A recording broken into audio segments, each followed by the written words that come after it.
fraudulent fake ones. Snatch them up out the crowd and I break one. Take one shot to the head and sleep. Niggas coming up the street, mad deep on the tree. Shoot a cop down, fuck rights being read.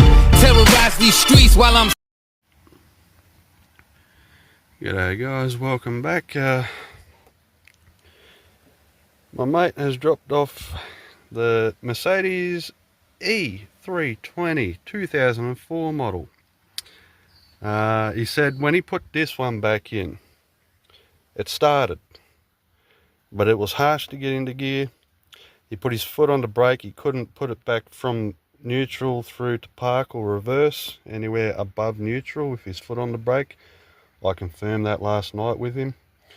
However, you got the range selector inputs and outputs here, and you have the bezeling for the shifter, which corresponds with the range selector. Now, if the range selector was the culprit, I have read up that the park, reverse, neutral, drive, and sequential there would be just one blatant light across the whole system. It won't go from park to reverse to neutral and so forth. Now, I confirmed that it does shift positions between. I haven't tried starting it today.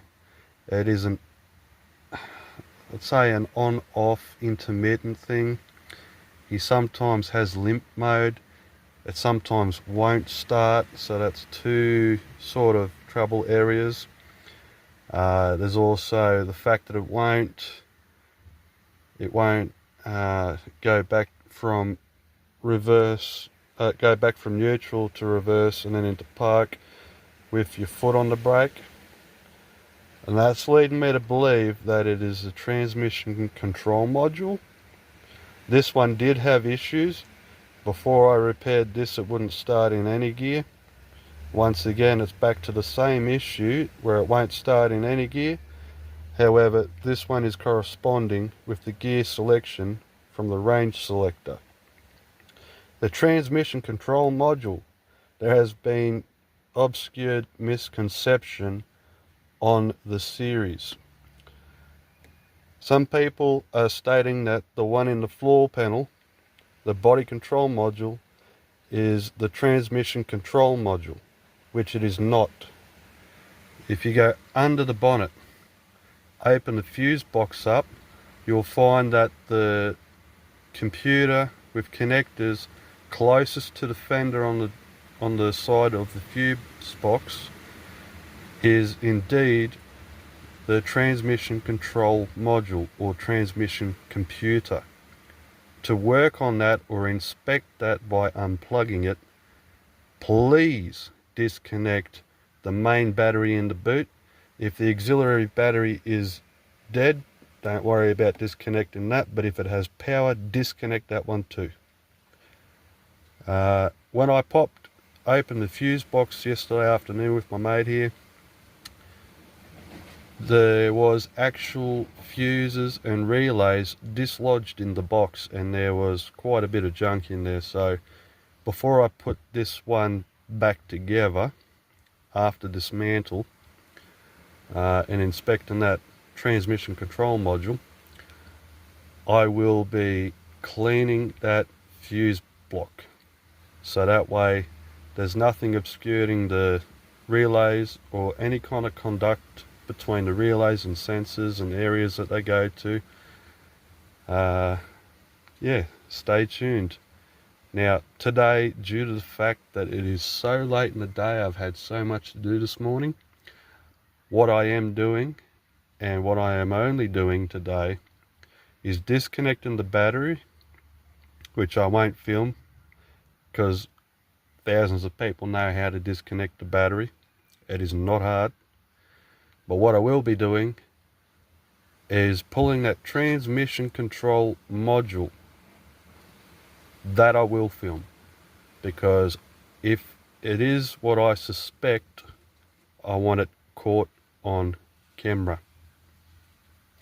Alright, without further ado, I'll bring you guys back when I've disconnected the battery in the boot and I am about to pull the transmission control module. I will unplug the connectors on video so that you guys can see what I see when I see it, if I see it, my suspicion. Okay, fuse box, unlock, unlock, lift the lid, let's see, pull that one. No, it's not that one. It's that one right down in here. See? So what you do is you lift this tab. Is it? Yep. Somewhere, where is it? There's a lift tab here somewhere. Or are they extended tabs? I can't really see behind that.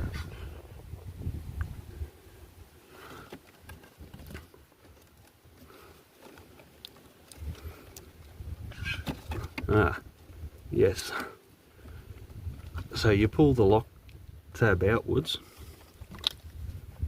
that one there, pull it outwards on both ends. Right, so I'll get this out, or at least get this off, and I'll pull it out on camera. I can already see what I suspect down in there. Let's see, clean finger, a little bit. Let's see, a little bit more. Is there back here? Ooh. Alright.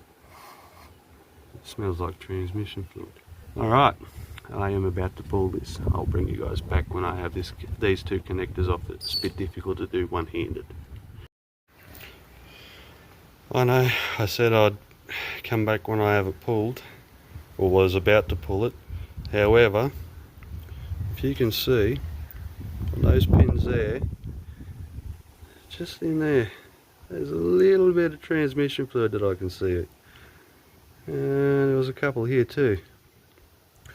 So I suspect that this, I'll tip it on its side though, so upside down maybe. Can't really film it. Anyways, I'm going to pull this apart and check it out and clean it out if it's got stuff. To pull it apart, you've got two bent over metal tabs right here. You don't need to de-bend these ones down the bottom, just those two, and that way you can slide this plate off of the back.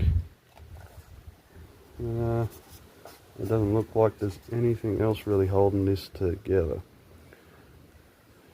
And the way that this comes off is once you unbend these from their locked position, you can slide it down. I'll bring you back when I've got that done. Okay, so there's not much in here, but if you look, there is some contamination. Processes, chips. There is some transmission fluid on the board, as you can see, the darker green. It's got patches of transmission fluid that has leaked down here. It's not as bad as I thought it would have been, but I'm still going to clean it. Doesn't that look suspect? Oh no, they're just capacitors, optical chips. Alright, I'll get to cleaning this and see how it looks after. I'll bring you guys back. But as you can see on some of the pins here, I don't know if the camera will pick it up. Yep, those little mark looking things on the pins is where it's came into contact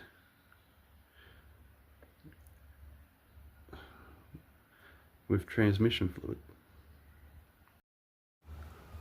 Okay, so we're jumping down to the body control module, only because I realised that was the ESP control module. It does control the transmission somewhat. It did have oil in it, as you've seen. I sprayed it, cleaned it, put it back together, realising in here there is a body control module. This one here is the one with the sunroof.